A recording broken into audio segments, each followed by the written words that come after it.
Drug makers in the United States spent $3.47 billion on advertising direct to consumers last year, no doubt increasing healthcare costs significantly. Sales of prescription testosterone gels that are absorbed through the skin generated over $2 billion in American sales last year, a number that's expected to more than double by 2017. What is your gut feeling about all of the direct-to-consumer advertising for testosterone supplements? Dr. Hanno, there's always two aspects to it. Clearly, the direct-to-consumer needs an assessment evaluation, probably understates the complexity of testosterone and the education that's required. What is most important for us to appreciate is, yes, patients may get additionally informed. However, they need to leave the final decision with respect to evaluation, diagnosis, management, overall to the urologist, the endocrinologist, the primary care physician, and whoever else is applicable. Is there a disease called low T? Granted, I went to medical school a long time ago, but I was never taught about low T. Well, again, there's been an evolutionary process, and traditionally, as you would expect, whether it's erectile dysfunction, loss of libido, it's not something that traditionally was discussed, except possibly on the golf courses or amongst very close friends in the male gender. What we have to appreciate is there is a defined entity now that's very well accepted as low T, representing men who have testosterone levels of less than 300 per deciliter. And what's clear for us to appreciate is it's not just a blood serum value. It has to be a constellation of signs and symptoms that play a dramatic role. And we have to appreciate that, yes, there are changes in the gonadal status of men over the course of his lifetime. And we have to evaluate each individual because it's a relationship of adiposity, waist circumference, central obesity, and these are some of the issues, because what is important is free testosterone is the true index where we need to be looking at while we overall assess the impact of a total testosterone level as well. That brings me to my next question. None of the FDA-approved testosterone products are approved for use in men with low testosterone levels who lack an associated medical condition. Are we overusing it? Is it driven by advertising and patient demand? Yeah, you know, to a certain extent, you're right. It possibly may be abused somewhat, but on the other hand, I would hazard to state it's probably underused. We tend to think that given the stresses, the challenges, stress is another inducer of low T. Again, it needs to be, we need to assess these individuals on a basis where you have a constellation of signs, symptoms, and just not a total serum value. Many experts say that, and you know there's a huge literature on this now, pharmaceutical advertising promotes excessive and inappropriate drug use by convincing patients that they are ill or have a more serious condition than is genuinely the case, and they need medicine to treat it. What do you think? My personal bias and knowledge of direct-to-consumer advertising was that it was really meant to be an educational aspect. It wasn't meant to alarm, heighten an individual's cause and effect relationship. I think what we have to appreciate is this is something where a patient walks in, we need to educate that patient even further, because while he may presume or his wife may state that his libido is down, frankly, there may be other factors that may be reflecting his libido down, and these are some issues that we need to truly discuss with the couple itself. Okay. Well, do you think testosterone should be routinely replaced in older men, and will it safely redress frequent ordinary symptoms of male aging, like decreased muscle mass and libido? And what constitutes a low amount?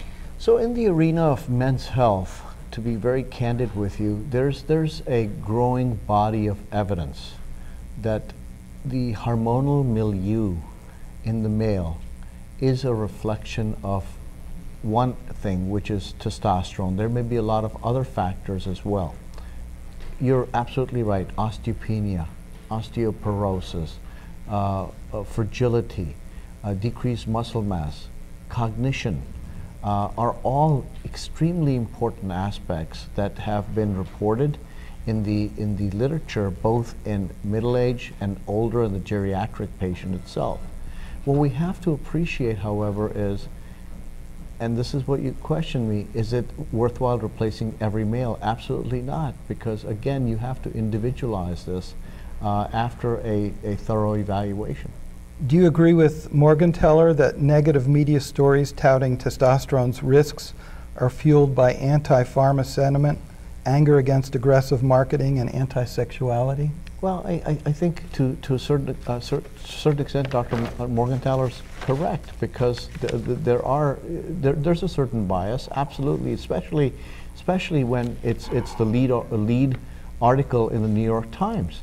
Or the Wall Street Journal. I think it carries a lot of weight. Consumers read it. Media outlets are frequently on it. Consumers hear it, and it's a major concern. It's a major concern to the couple. It's a major concern to the family itself. So I think there is a lot of media hype, and I think what we need to appreciate is, again, as we learn about this process, we need to have a fair and balanced approach. An objective and a pragmatic index of suspicion needs to be heightened with these individual patients as we move forward and potentially replace them or not replace them.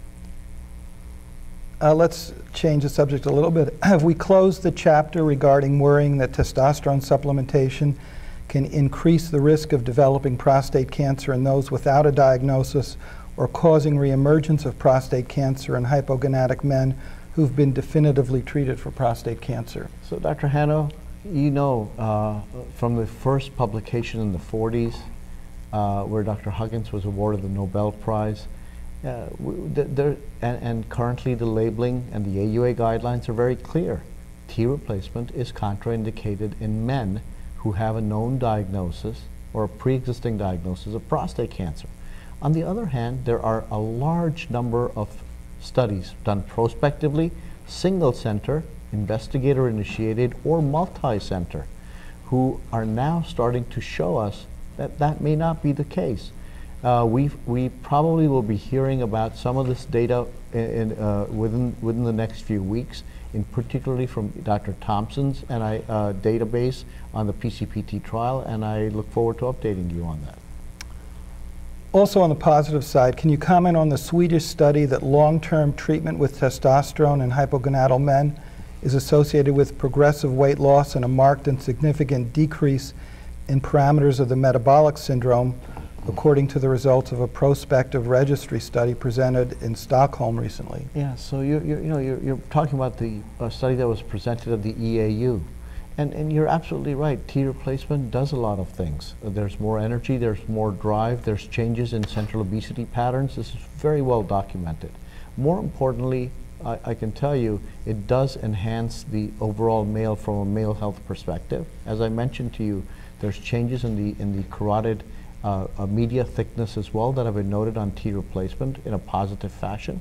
And I think overall, there may be some justification, again, on this particular study itself. Can you discuss the T trial and when we may get more definitive answers with regard to risks and benefits of testosterone supplementation? So, Dr. Hanno, as you know, there is a Princeton 4 meeting that is being tentatively scheduled for late November, early December of 2014.